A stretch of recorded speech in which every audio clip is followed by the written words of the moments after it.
What's up, guys? Welcome back to the Educated Barfly. Today we were supposed to have Chris Day on, and Chris Day is not here for some odd reason. And when I got to the set today, I found a box at my door, and it had these ingredients in it and this box.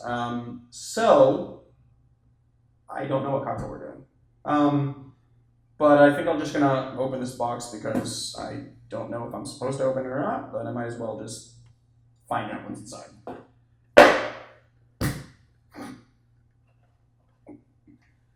Okay, the box has a wand in it.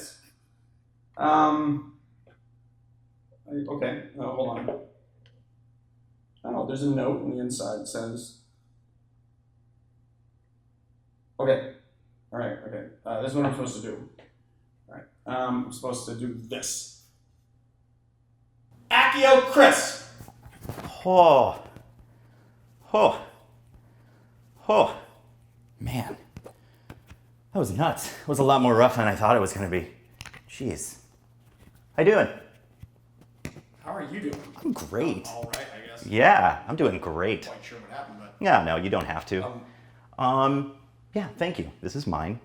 I'll take that. Have you done the introduction? I did an introduction of Perfect. sorts, yeah. Right. But I have no idea what we're making today, so... So today we are going to make, in line with what you just saw, hopefully you kind of might have an inkling, we're going to be making a butterbeer. And a butterbeer, for those who are familiar with the J.K. Rowling series of Harry Potter, is one of the only things aside from brandy that they drink, that I at least have seen them drinking. But we don't know what's in it. It's a beautiful, frothy-looking beer, but it has like that nice, rich, creamy head, but we don't know what it tastes like. We don't really know what's in it. You can go to Universal Studios and get what's essentially a glorified cream soda, but it's not beer. And Right. I wanted to make something, or at least interpret that drink into something I could enjoy, that you can enjoy, that we all can enjoy. Right. We all know that Harry Potter is having a very stressful time at school, so he needs to drink some booze, and it's in the form of a butterbeer. Yeah. So it's a very simple drink. You just have to, you just put it directly into the glass and build it. We don't need this. No, we don't. Yeah. That aside, guys, you don't need a spoon. You don't even need a spoon for this cocktail. All right, what are we doing? So we've got here, and before I actually make this drink, there's one very important, slightly involved process in it, because to be a butter beer, we're going to do a butter wash. This bottle of Black Cow, right here, I have infused with brown butter. And in order to do a fat wash, it's basically just like making tea, but you are using a liquid, a fatty liquid, that you pour into your whatever you want to use. It can be vodka, it can be bourbon. Brown butter bourbon is fantastic, by the way. But you just brown some butter, pour it in, let it sit for a while, put it in the freezer, and you can literally, it all congeals into a solid that you can strain out. How much butter do you need to use? Like how many tablespoons? For one bottle of that, I would suggest 2 tablespoons of butter. So basically what you do is you take 2 tablespoons of butter, you put it in a pan, you put it on low to medium heat, and you melt it down until it becomes brown, but you want to make sure that you don't burn the butter. You just want it to become brown, and then it kind of has a sort of caramelized flavor to it, right? Yeah. And then you take that liquid butter and you throw it into your bottle of vodka and you let it sit.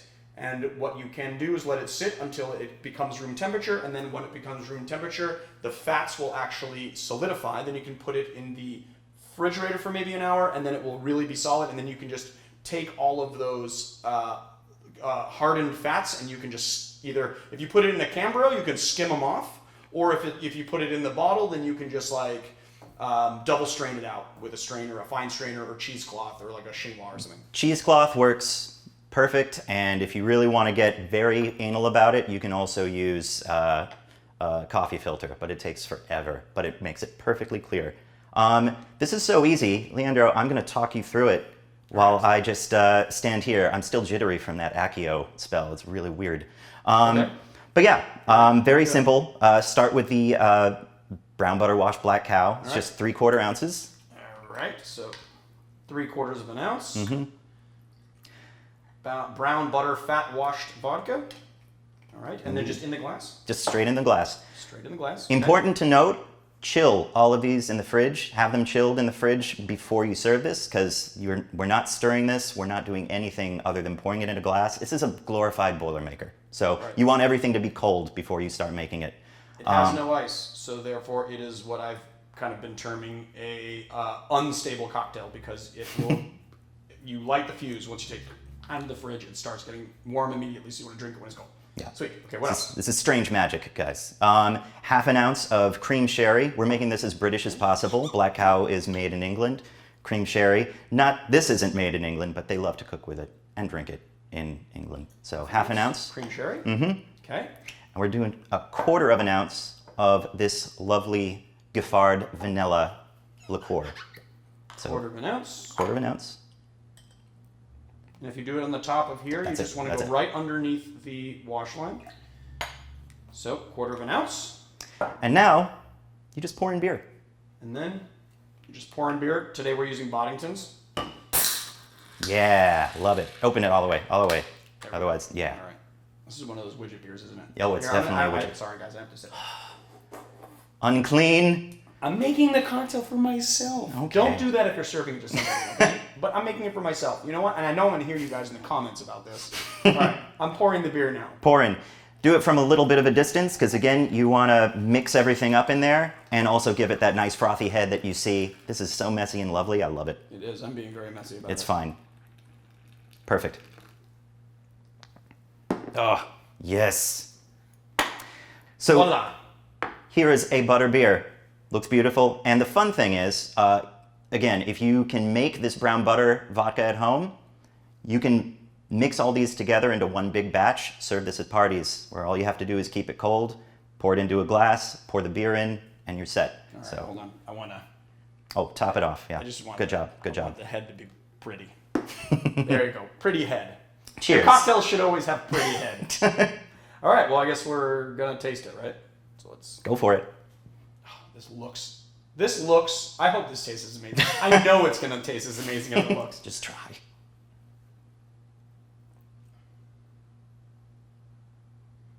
Yeah, that's pretty much what I thought butterbeer would probably taste like. I'm hoping it's what it would taste like. I mean, it's literally vanilla-y buttered beer. And I'm assuming it's really alcoholic. Yeah, that's the problem. So Wow, be that is careful so with good. these, because there's nothing but beer and alcohol, completely undiluted. But it'll be a hit at parties, I promise you, especially during Christmas time. So there you have it. Harry Potter's Butterbeer by Chris Day. Chris Day's Butterbeer. Chris Day's Butterbeer via Harry Potter. Is that good? Is that good? All right. That works. All right, well, see you guys in the next tutorial.